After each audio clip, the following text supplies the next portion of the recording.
Welcome to Mascot Madness. I'm mascot enthusiast and Talk Pittsburgh correspondent Boaz Frankel. And these are my co-hosts, the Pirate Parrot and Kenny the Kangaroo. Last year, photographer Scott Danka and I set out to meet every mascot in Western Pennsylvania. We're not done with that mission quite yet, but we have made a lot of progress. And today, we're sharing a half hour of some of our favorite mascot stories in honor of National Mascot Day. Are you two excited for the big day? All right, well, let's not waste any time. Our first mascot story is something of a mystery, and it starts just down the hallway.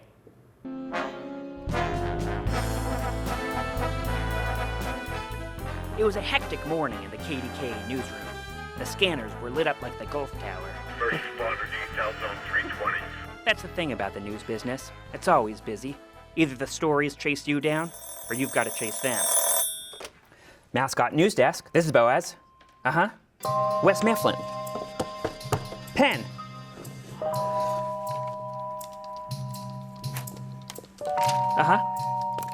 We'll be right there. This was no ordinary tip. Apparently, there was a missing mascot, or maybe a found one. The informant was light on details, but I could tell this story was big. Maybe even the scoop of a lifetime.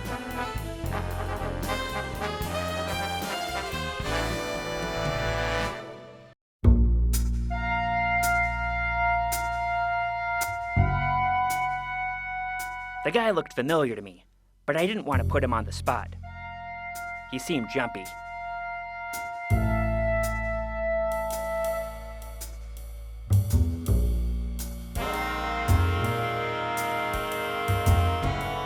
Of course, Kennywood. All roads eventually lead there. It was empty today, closed for the season, and eerily quiet. Like the North Side the day after a Kenny Chesney concert. The jackrabbit wasn't moving, but my mind was racing. I didn't know who, or what, would be waiting for me.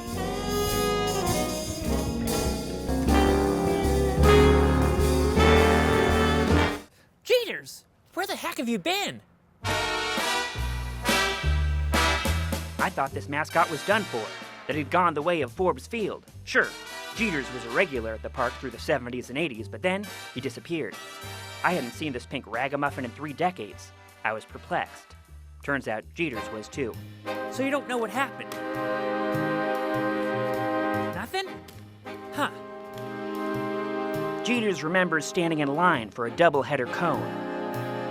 Next thing he knows, he's waking up in the freezer of the Golden Nugget last week. Think it was foul play? When was the last time you saw Colonel Bimbo? Jeeters wasn't sure, but now it was his turn to ask some questions. Where was the logjammer, the turnpike, Le Cachot?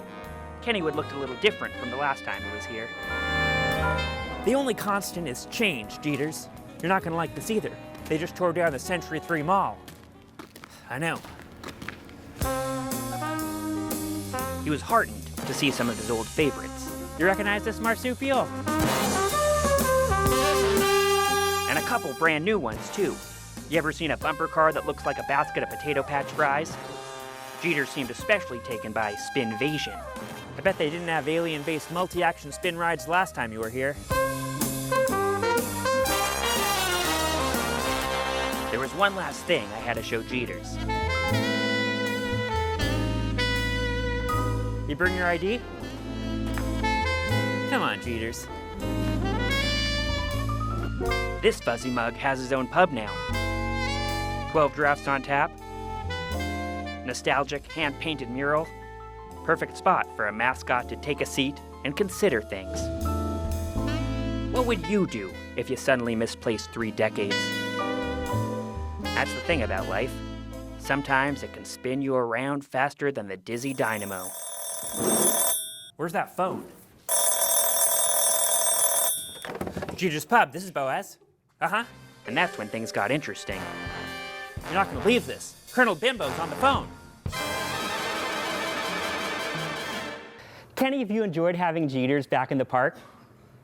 No, maybe not. Wait, where'd that parrot go? Parrot? Whoa, put those wires down. No. Put that, get away from that camera. Quick, let's roll another mascot story. I'm at the Montour Sports Complex where Pittsburgh's professional soccer team practices. Yes, I'm gonna meet some Riverhounds. Well, just one hound, actually. This facility includes 3 regulation-sized turf soccer fields where the Riverhounds practice. This complex is also home to the Riverhounds Development Academy, which teaches soccer to over 5,000 kids every year.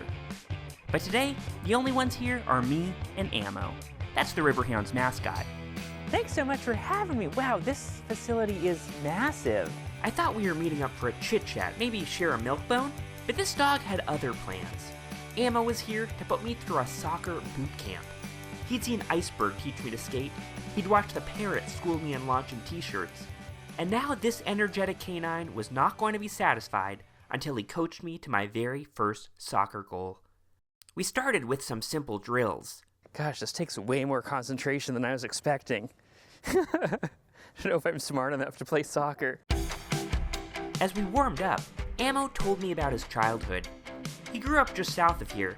He was part of a large litter of puppies, and he's always had a lot of Pittsburgh pride. Ammo got his name from the rivers that run through our city, Allegheny, Monongahela, and Ohio. Put the first letter of each river together, and you get Ammo. Oh, fancy! Ammo explained that the number 99 on his jersey is a tribute to the year the team was founded. Now that we had loosened up a bit, it was time to talk soccer strategy. Okay, so that's the flat 4.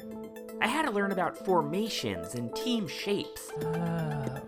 Okay. Okay, so 6 drops into the back line and everyone else shifts up. Oh, I think I'm getting the hang of this. Thankfully, Ammo was a patient teacher. Oh, of course, Eric Dick, Ammo's favorite player, the goalkeeper. You guys have something really special. Goal! Whoa! Oh my goodness, this dog does tricks too! Now it was time to put my new skills to the test. I don't think I wore the right shoes for this, Ammo, but I'll give it a go. Okay, I sort of like, you came back from this angle. I was up against Ammo, and he wasn't gonna go easy on me. All right, I'm going for a penalty kick here. Oh! Can't get a ball past this mascot. Come on, Boaz. You got this.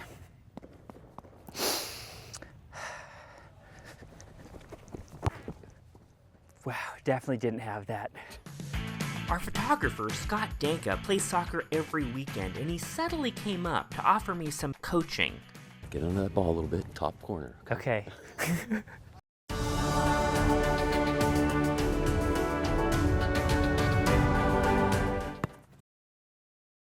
Oh! Yes!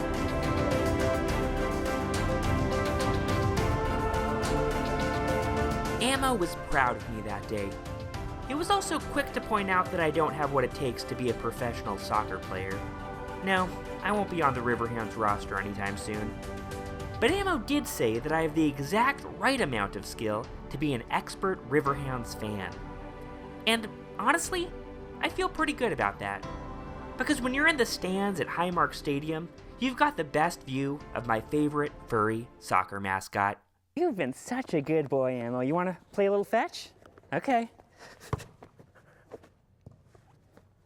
What? Oh, wow.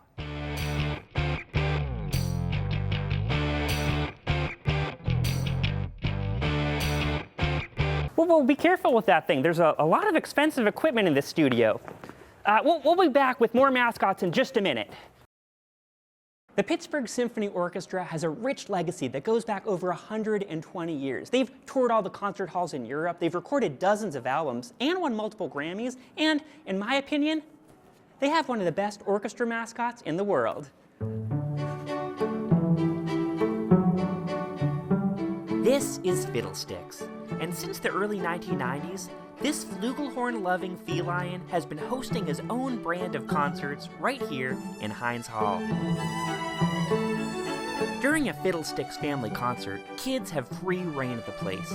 They can make musical crafts, get up close and personal with instruments, and of course, hear the PSO perform a show that's a little more interactive than usual.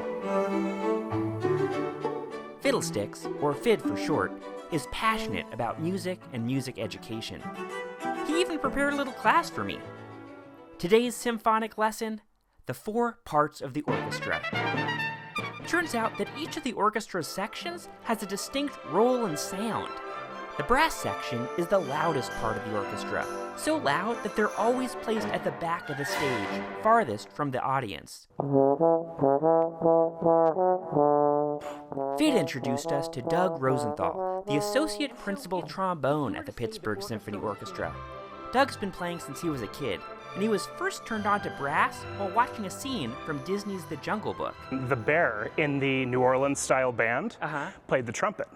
When it came time to pick an instrument, I immediately gravitated towards the brass. I ended up becoming a trombone player. And then I just kind of never stopped. Well, I've met a lot of mascots, but Fiddlesticks, I think you're the first mascot I've met who has their own theme song.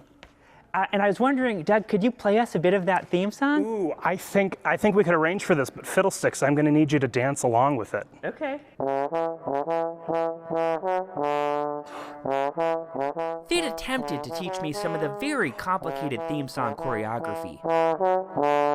Next, FID introduced us to the woodwind section of the orchestra. This section sits in the middle of the orchestra and includes flutes, oboes, clarinets, and bassoons. Oh, wow, they're really beautiful. They're just so intricately made. Fun fact, not every woodwind instrument is made out of wood.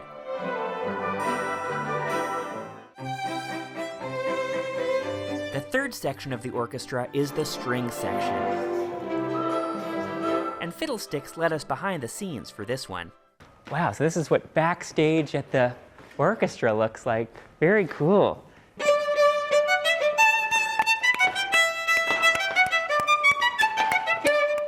Bravo, that was great. Well, I ran into my neighbor here, who also happens to be part of the PSO. My neighbor, Jen Orchard, has played violin for the PSO for over 20 years. Can you tell me about your particular instrument that you play? It was made in they don't really know if there's some paperwork that says 1680, but it was just assessed recently and they said it's probably earlier than that. It's like older than America. Yes, it is. The fourth and final section of the orchestra is the percussion section. Percussion includes a lot of things. I don't even know what all these things are. There are cymbals. This is sort of a xylophone, glockenspiel, marimba. They're tambourines. They're triangles. There are hundreds of percussion instruments, and depending on the musical pieces they're playing, the PSO percussionists could have any range of drums or chimes or gongs back here. I can use this to, like, clean your ear a little bit. So we learned about the 4 sections of the orchestra, but that's not all. There's another crucial part of the orchestra, and FID wanted us to meet them. Hi, nice to meet you. I'm Boaz. Hi, Boaz. Nice to meet you. My name is Moon. Maestro Moon Doe is associate conductor of the PSO, and though he never imagined that part of his job would entail performing with a giant cat on stage, he really appreciates how special these Fiddlesticks concerts are. I love it when the audience members have just as much energy as we do. Yes, the energy can be contagious. Over the past 3 decades, FID has shared the wonder of orchestral music with tens of thousands of young Pittsburghers, and he's got no plans of stopping. Fiddlesticks explained that music never gets boring. There's always more to discover and learn, and there's always new music being written. Good thing this cat's got big ears and 9 lives. Well, that's all for meow.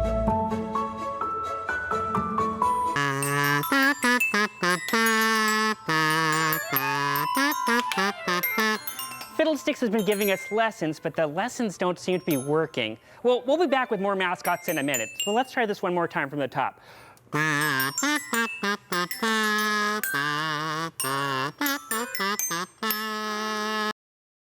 Sometimes recycling can be a little confusing. Like, what things can you put in the blue bin, and how do you get rid of old electronics? Well, I'm here at the City of Pittsburgh Environmental Services to get some answers from a raccoon. There he is, Buster. Good to see ya. Buster's the mascot for Pittsburgh Environmental Services, and he was eager to introduce me to his colleague, Helena. So Helena, how much does the city of Pittsburgh recycle every year? In 2024, we ended up recycling 2 Eiffel Towers worth of recycling. That's about 13,700 tons of recyclables. And how long's Buster been around? Well, he was created in the 1990s with a Waste Buster program, hence the name Buster the Raccoon. Buster showed me one of his favorite recycling trucks.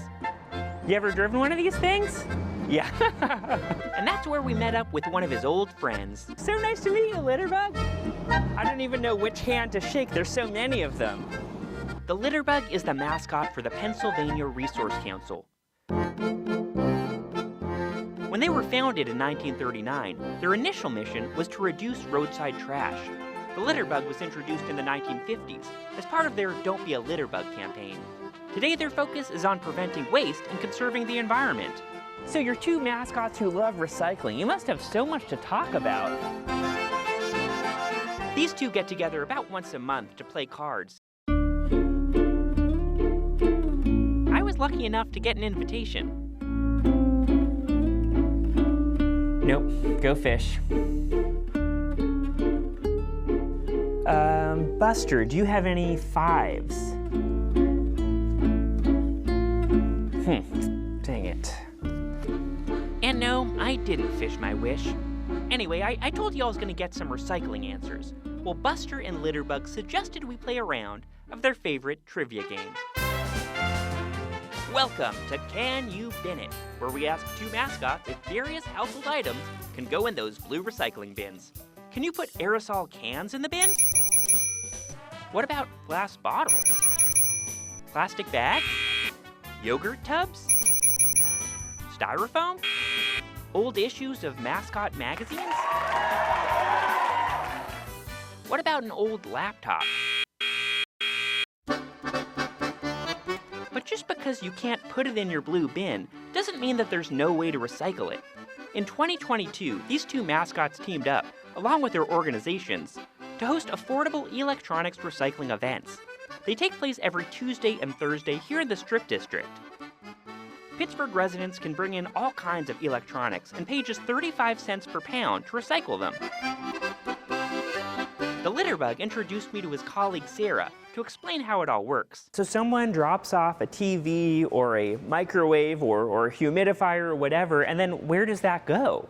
We work with a company called eLoop. They're an export PA, so they're very local.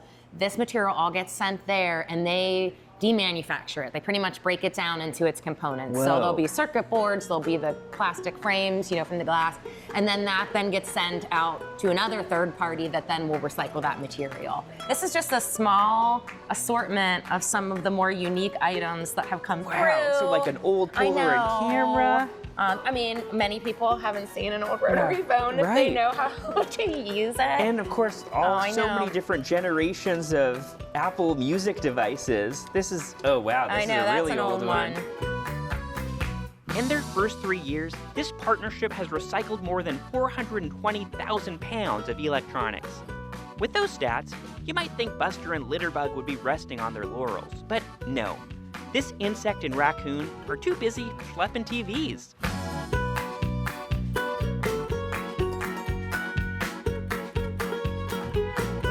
Okay, well the cardboard definitely goes in here. Can you see the number on that thing, Parrot? Well, stay tuned for one more mascot story. That's coming up next. I love the energy of Oakland. Look at all these Pitt students. They're going to class or going to grab a snack. None of them suspect that a predator is lurking among them. A ferocious wild cat that could ambush a deer with ease. Oh, there he is, it's Rock the Panther.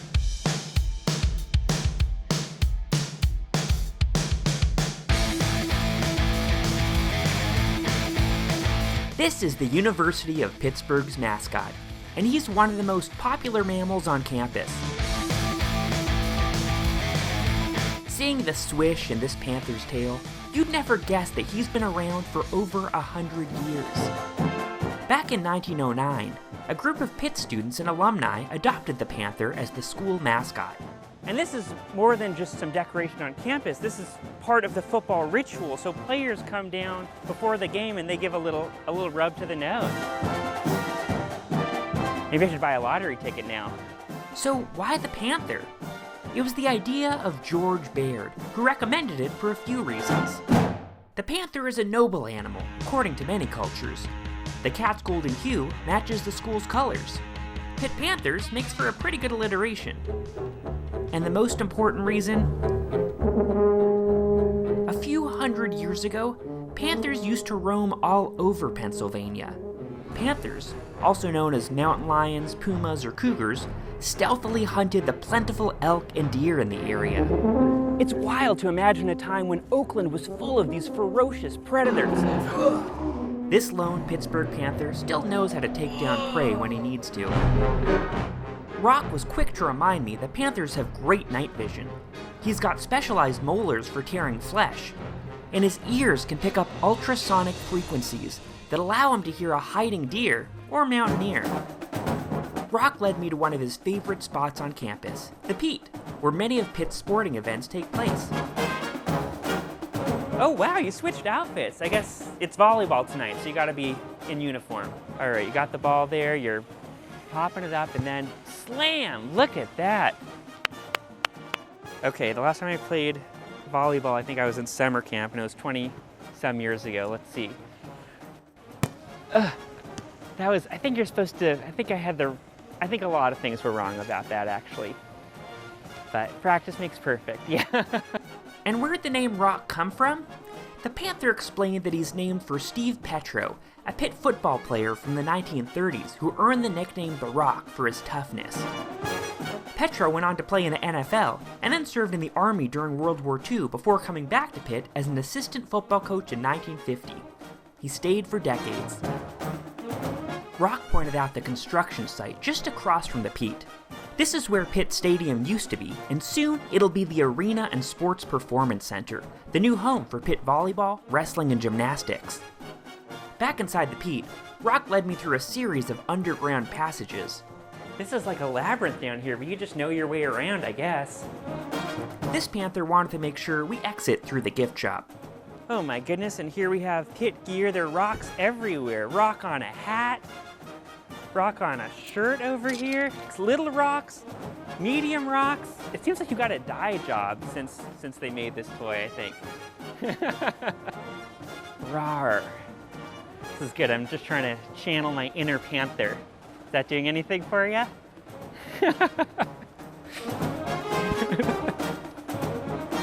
Maybe you two can do a better Panther impression than I can. Oh, that's impressive. Well, I think that's all the time we have for today. Is there anything else you wanted to say? Oh, we'll be back soon with another Mascot Madness. See you next time.